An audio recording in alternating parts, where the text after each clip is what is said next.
ఇది మణిపూర్ మాజీ సీఎం నివాసంపై మణిపూర్లో అల్లర్లు జరుగుతున్నాయి, మణిపూర్లో ఏం చేస్తలేరు ఎందుకు, మణిపూర్కు ప్రధానమంత్రి పోతలేడెందుకు, మాజీ సీఎం ఇంటి మీదకి రాకెట్ లాంచర్లు వేసారు. అక్కడ కేవలం చిన్న చిన్న గొడవలే అయితే అక్కడ కొందరి ఒక వర్గానికి సంబంధించినటువంటి ఏది మతం మారినటువంటి వర్గాలన్నిటికీ కూడా పెద్ద పెద్ద ఆయుధాలు ఎందుకు వచ్చినాయి అక్కడ, తీవ్రవాదులుగా ఉన్నటువంటి వాళ్ళకి ఏ శక్తులు వాళ్ళకు ఆయుధాలు వంచుతున్నాయి, ఏకంగా రాకెట్ లాంచర్లు ఎక్కడికి వెళ్ళొస్తున్నాయి.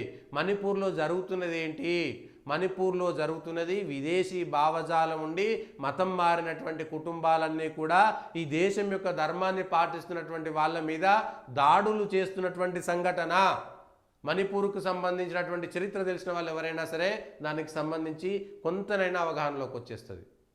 అది అంత దారుణమైనటువంటి పరిస్థితి. మణిపూర్లో అల్లర్లు జరుగుతున్నాయి, ఇక్కడ వేయి చూసిండు మోడీ, అక్కడ వేయి చూసిండు, మణిపూర్లో వేయి చూడలేదు. మణిపూర్లపై ఎందుకు చూడాలి? దానికి కారణం అక్కడ ఉన్నటువంటి హిందువులంతా మతం మారడం వల్ల మాత్రమే, ఆ మతం మారినటువంటి వాళ్ళు మాత్రమే దాడులు చేస్తున్నారు, ఏకంగా ఆయుధాలు పట్టుకుంటున్నారు, ఈ దేశంలో సంస్కృతి సాంప్రదాయాల్లో ఉన్నటువంటి వాళ్ళ మీద దాడులు చేసి వాళ్ళ భూములు కబ్జా చేస్తున్నారు అనేటువంటిది స్పష్టమైనటువంటి విషయం. మణిపూర్లో దాడి చేస్తున్న వాళ్ళెవరు, దాడికి గురవుతున్నటువంటి వాళ్ళెవరు, బాధ్యులు ఎవరు, బాధితులు ఎవరు అనేటువంటిది మీడియాలో పూర్తి స్థాయిగా తప్పుడు సమాచారమే వస్తున్నది.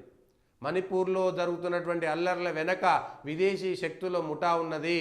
అక్కడ ఈ డ్రగ్స్కు సంబంధించినటువంటి ముఠా, మతం మార్పిడికి సంబంధించినటువంటి ముఠా అంతా కలిపి ఈ దేశం మీద దాడి చేసేటువంటి ప్రయత్నం చేస్తారు. అయితే ఇవాళ 10 ఏళ్ళ నుంచి మోడీ ఉన్నాడు కాబట్టి ఏం బీకి ఉండనేటువంటి మాటలు మాట్లాడతారు. మోడీ రాకముందు 75 సంవత్సరాలుగా 70 ఏళ్ళుగా నార్త్ ఈస్ట్కి సంబంధించి ఈశాన్య రాష్ట్రాలన్నిటినీ కూడా సర్వనాశనం చేసిర్రు. అనేకమైనటువంటి పనికిరాని నిబంధనలు తెచ్చి అక్కడ హిందువులు ఉండకూడదనేటువంటి నిబంధనలు తెచ్చి కొందరి ఓట్ల కోసం లొంగిపోయి ఈ నార్త్ ఈస్ట్ రాష్ట్రాలన్నింటిని కూడా సర్వనాశనం చేసిరు. ఓటు బ్యాంకు రాజకీయాలే ఈ దేశం నాశనం కావడానికి ప్రతి చోట అదే జరుగుతుంటుంది. ఈ దేశంలో రేపొద్దుగాల భవిష్యత్తులో ఈ దేశ వినాశనానికి కారణమయ్యేది ఎవరంటే కేవలం మత మార్పిడులు జరిగినటువంటిదే. మనం స్వాతంత్రము, వాడెవడో మొఘల్స్ వచ్చిండు వారి నుంచి మనం స్వాతంత్రం వచ్చింది, వీడెవడో బ్రిటిష్ వచ్చిండు వారి నుంచి స్వాతంత్రం వచ్చింది. కానీ ఆ దరిద్రులు పెట్టినటువంటి అనేకమైనటువంటి పనికిరాని విషయాలను మాత్రం తొలగించుకోలేకపోయినాం ఎందుకు? బ్రిటిష్ వానికి ఏం తెలియదు, దేశాన్ని దూసుకుపోవడానికి వచ్చి వాని నిబంధనలన్నీ, వానికి సంబంధించినటువంటి ఆచారాలన్నీ బలవంతంగా మన మీద నెట్టిండు. వాడెవడో తురుష్కులో మొఘలుడో, వాడెవడో ఇంకెవడో గజ్నీలో గోరీలో ఈ దేశం మీద దండయాత్ర చేసి వానికి సంబంధించినటువంటి ఆచారాలు ఈ దేశం మీద బలవంతంగా రుద్దిరు కదా.